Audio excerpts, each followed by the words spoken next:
Instruktur 1. Seorang instruktur sedang merancang program pelatihan baru. Metode pembelajaran yang paling efektif untuk meningkatkan retensi pengetahuan dan keterampilan peserta adalah A. Ceramah. B. Diskusi kelompok. C. Simulasi. D. Penugasan individu. E. Pembelajaran berbasis proyek. Jawaban yang tepat dari soal di atas adalah C. Pembahasan dari pertanyaan di atas yaitu, bahwa metode simulasi merupakan cara yang paling efektif untuk meningkatkan retensi pengetahuan dan keterampilan karena memungkinkan peserta untuk mempraktikkan langsung apa yang telah dipelajari dalam situasi yang mirip dengan kondisi nyata. Kita masuk soal berikutnya. 2. Instruktur Budi menghadapi peserta pelatihan dengan gaya belajar yang beragam. Pendekatan pembelajaran yang paling tepat untuk mengakomodasi keberagaman tersebut adalah A. Fokus pada metode visual. B. Menggunakan metode auditori. C. Menerapkan pembelajaran kinestetik. D. Kombinasi metode VAK atau visual, auditori, kinestetik. E. Hanya menggunakan metode ceramah. Jawaban yang tepat dari soal di atas adalah D.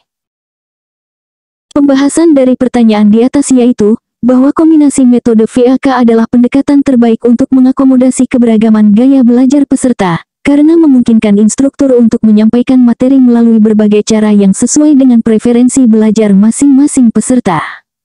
Kita masuk soal berikutnya. 3. Dalam evaluasi pelatihan, instruktur Andi ingin mengukur perubahan perilaku peserta di tempat kerja setelah mengikuti pelatihan. Level evaluasi Kirkpatrick yang sesuai untuk tujuan tersebut adalah A. Level 1 atau reaksi. B. Level 2 atau pembelajaran. C. Level 3 atau perilaku. D. Level 4 atau hasil. E. Level 5 atau ROI. Jawaban yang tepat dari soal di atas adalah C. Pembahasan dari pertanyaan di atas yaitu, bahwa level 3 atau perilaku, dalam model evaluasi Kirkpatrick fokus pada mengukur perubahan perilaku peserta di tempat kerja setelah mengikuti pelatihan, yang sesuai dengan tujuan evaluasi instruktur Andi. Kita masuk soal berikutnya. 4. Instruktur Citra sedang mempersiapkan materi pelatihan. Prinsip desain instruksional yang paling penting untuk memastikan efektivitas transfer pengetahuan adalah A. Estetika visual. B. Keselarasan tujuan pembelajaran dengan konten. C. Penggunaan teknologi terkini. D. Jumlah slide presentasi. E. Durasi pelatihan yang panjang. Jawaban yang tepat dari soal di atas adalah B. Pembahasan dari pertanyaan di atas yaitu, bahwa keselarasan antara tujuan pembelajaran dengan konten pelatihan merupakan prinsip desain instruksional yang paling krusial untuk memastikan efektivitas transfer pengetahuan kepada peserta. Kita masuk soal berikutnya. 5. Dalam sesi pelatihan, instruktur Dian menghadapi peserta yang pasif. Teknik fasilitasi yang paling efektif untuk meningkatkan partisipasi adalah A. Memberikan ceramah lebih lama. B. Menggunakan metode Think Pair Share. C. Mengurangi waktu diskusi. D. Memberikan lebih banyak materi tertulis. E. Memperpanjang durasi istirahat. Jawaban yang tepat dari soal di atas adalah B. Pembahasan dari pertanyaan di atas yaitu, bahwa metode Think Pair Share merupakan teknik fasilitasi yang efektif untuk meningkatkan partisipasi peserta yang pasif, karena memberikan kesempatan untuk berpikir secara individu, berdiskusi dengan pasangan, dan berbagi dengan kelompok yang lebih besar. Kita masuk soal berikutnya. 6. Instruktur Eka ingin menerapkan pendekatan pembelajaran eksperiential dalam pelatihannya. Komponen kunci dalam siklus pembelajaran KOL yang harus ada adalah A. Pengalaman konkret, observasi reflektif, konseptualisasi abstrak, eksperimentasi aktif. B. Ceramah, diskusi, praktek, evaluasi. C. Pengenalan, elaborasi, konfirmasi, aplikasi. D. Perencanaan, pelaksanaan, evaluasi, tindak lanjut. E. Teori, contoh, latihan, umpan balik. Jawaban yang tepat dari soal di atas adalah A. Pembahasan dari pertanyaan di atas yaitu, bahwa siklus pembelajaran KOL terdiri dari 4 tahap, pengalaman konkret, observasi reflektif, konseptualisasi abstrak, dan eksperimentasi aktif.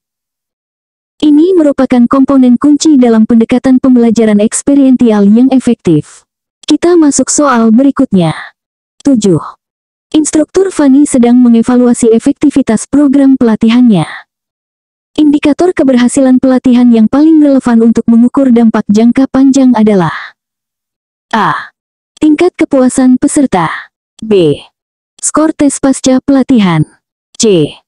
Jumlah peserta yang hadir. D. Perubahan kinerja organisasi. E.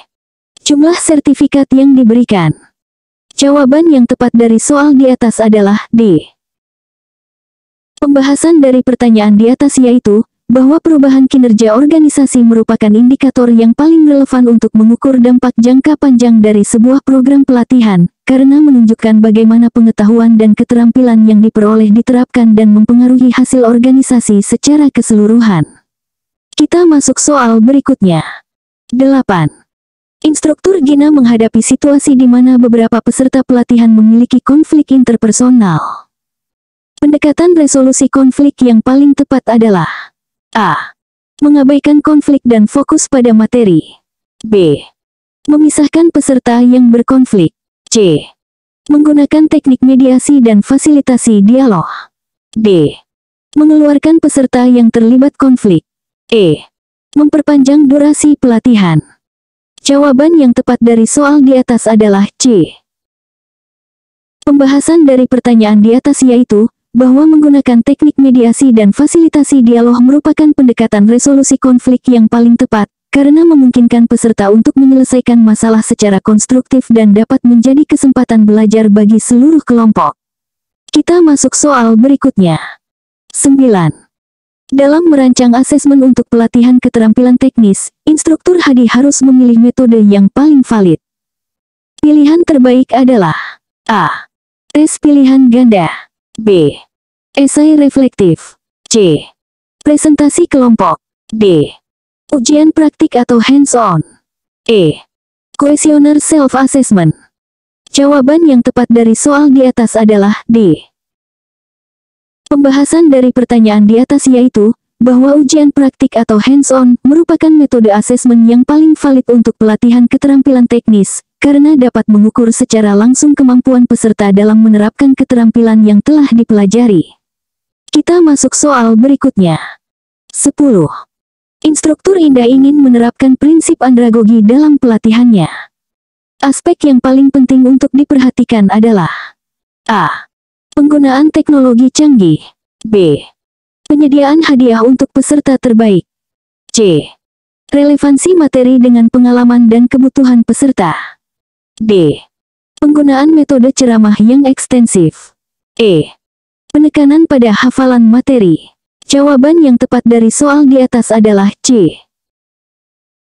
Pembahasan dari pertanyaan di atas yaitu, bahwa dalam prinsip andragogi atau pembelajaran orang dewasa, relevansi materi dengan pengalaman dan kebutuhan peserta merupakan aspek yang paling penting, karena orang dewasa cenderung lebih termotivasi ketika mereka melihat hubungan langsung antara apa yang mereka pelajari dengan kehidupan atau pekerjaan mereka.